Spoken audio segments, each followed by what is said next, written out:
The Screaming Woman of the Appalachians, a mountain mystery deep in the Appalachian Mountains.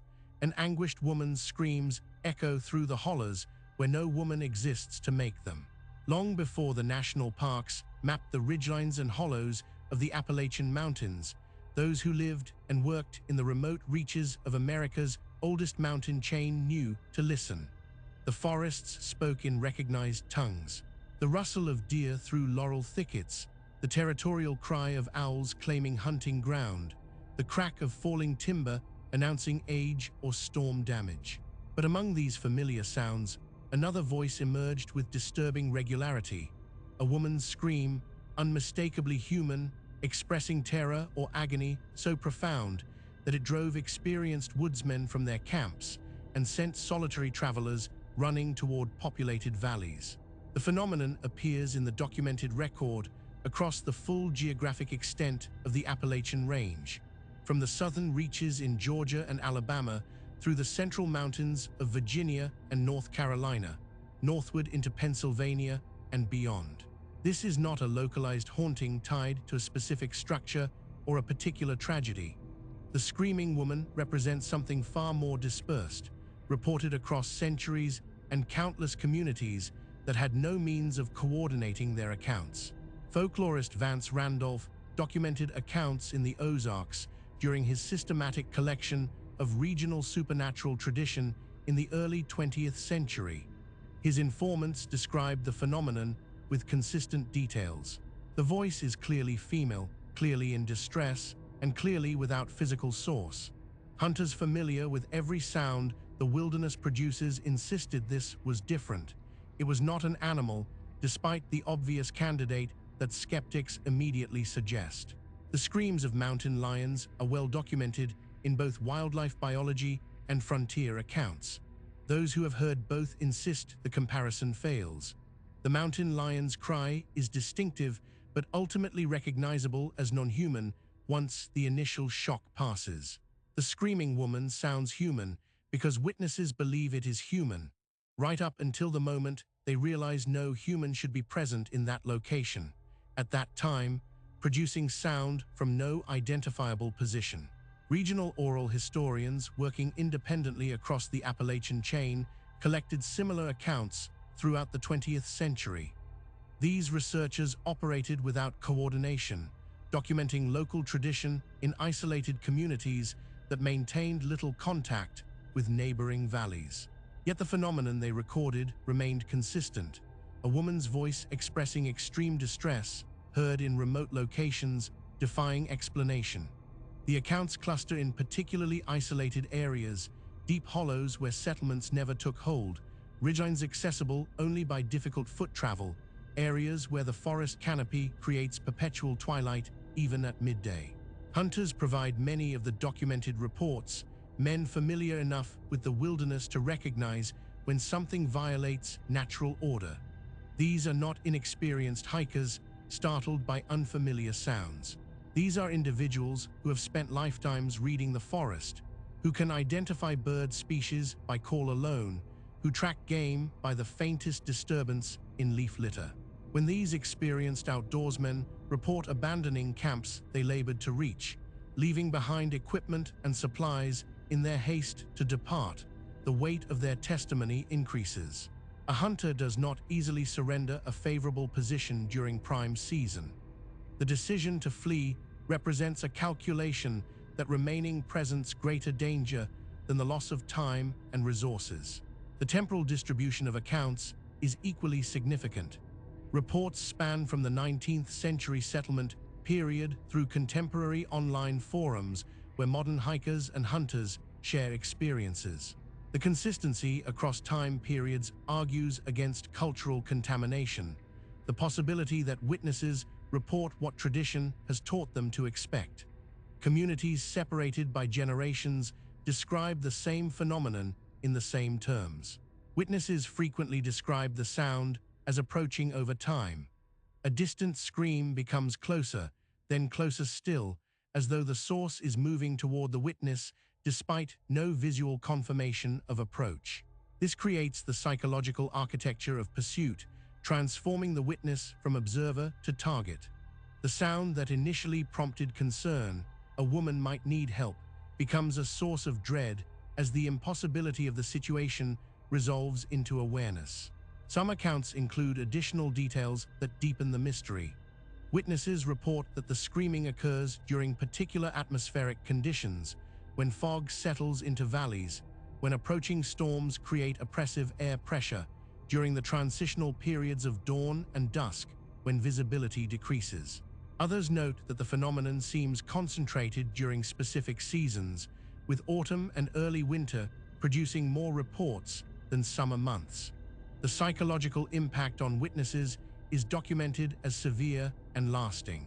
Men who spent careers in wilderness occupations report that a single encounter with the screaming woman permanently altered their comfort in remote locations. Some hunters never returned to areas where they heard the sounds. Others changed their patterns, refusing to camp alone or avoiding certain valleys entirely. The experience creates a lasting impression of having encountered something fundamentally wrong, a violation of natural order that cannot be reconciled with normal experience. Attempts to investigate the source during an active episode universally fail. Witnesses who move toward the sound report that it seems to retreat or shift location. Those who attempt to call out receive no response except continued screaming. The sound exists independent of normal acoustic principles. It does not echo appropriately for the terrain, does not diminish with distance in expected ways, does not reveal directional source despite human hearing's sophisticated ability to locate sound origin. The absence of physical evidence presents obvious challenges to documentation. There are no photographs, no recordings that capture the phenomenon with clarity, no physical traces left at locations where encounters occur. The screaming woman exists purely as auditory experience, reported by witnesses whose credibility rests on their general reliability and their familiarity with the environment where encounters happen. Regional journalism occasionally documents cases where the phenomenon intersects with broader community awareness. Search parties organized after hunters failed to return on schedule sometimes find the missing individuals miles from their intended locations, driven out by sounds they could not explain. These secondary confirmations, the disrupted plans, the abandoned equipment, the witnesses' obvious distress, provide circumstantial support for the primary accounts. The tradition includes cultural explanations that vary by community.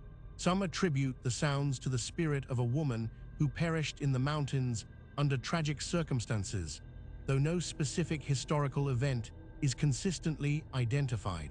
Others interpret the phenomenon as a warning, nature's way of indicating that certain locations should remain unvisited. Still others view it as evidence of inhuman presence, an entity that mimics human distress to lure or frighten witnesses. What remains consistent across these varying interpretations is the core experience. A woman's scream, clearly heard, clearly impossible. The phenomenon resists comfortable explanation. It is too widespread to dismiss as isolated misidentification, too consistent across independent witnesses to attribute to cultural expectation alone, too persistent across time periods to explain as temporary misunderstanding of natural sounds. The screaming woman occupies a particular category in Appalachian supernatural tradition, phenomena reported with sufficient consistency and geographic distribution to suggest genuine anomalous experience, yet without the physical evidence that would enable conventional investigation. It exists at the intersection of folklore and documented testimony, where the accumulation of similar reports across time and space creates a pattern that demands consideration. Modern researchers face the challenge that the phenomenon presents no predictable pattern of occurrence. There is no schedule to follow, no specific location to monitor, no environmental trigger that reliably produces the experience. Investigation requires being in remote mountain locations during unpredictable events, then having the presence of mind to document rather than flee when the screaming begins. The few contemporary witnesses who have attempted to record the sounds on mobile devices report technical difficulties, batteries draining despite full charge, recording failures, audio files that capture ambient forest sounds but not the screaming that the witness clearly heard. These technical failures may represent nothing more than the challenges of consumer electronics in wilderness conditions, or they may suggest something more troubling about the nature of the phenomenon itself. The screaming woman tradition continues into the present. Online forums dedicated to hiking and hunting in Appalachian regions contain recent accounts that mirror historical reports in every significant detail. The phenomenon shows no sign of diminishing with increased human presence in formerly remote areas. If anything, expanded recreational use of mountain wilderness puts more potential witnesses in position to encounter the sounds. What the screaming woman represents remains unresolved. The available explanations, misidentified animal sounds, acoustic tricks of mountain terrain, cultural expectation, creating uniform interpretation of various unrelated sounds, fail to account for the full pattern of reported experience. Yet the alternative explanations, genuine anomalous phenomena in human entities, supernatural presence, require accepting possibilities that challenge conventional understanding of reality. The Appalachian Mountains remain places where wilderness persists, where human presence has not entirely domesticated the landscape, where the old ways of knowing and experiencing the world have not been completely displaced by modern certainty. In these places, the screaming woman endures as testimony to mysteries that technology has not solved and civilization has not explained. If you found this case compelling, subscribe to Vanishing Roads for more documented paranormal investigations from around the world.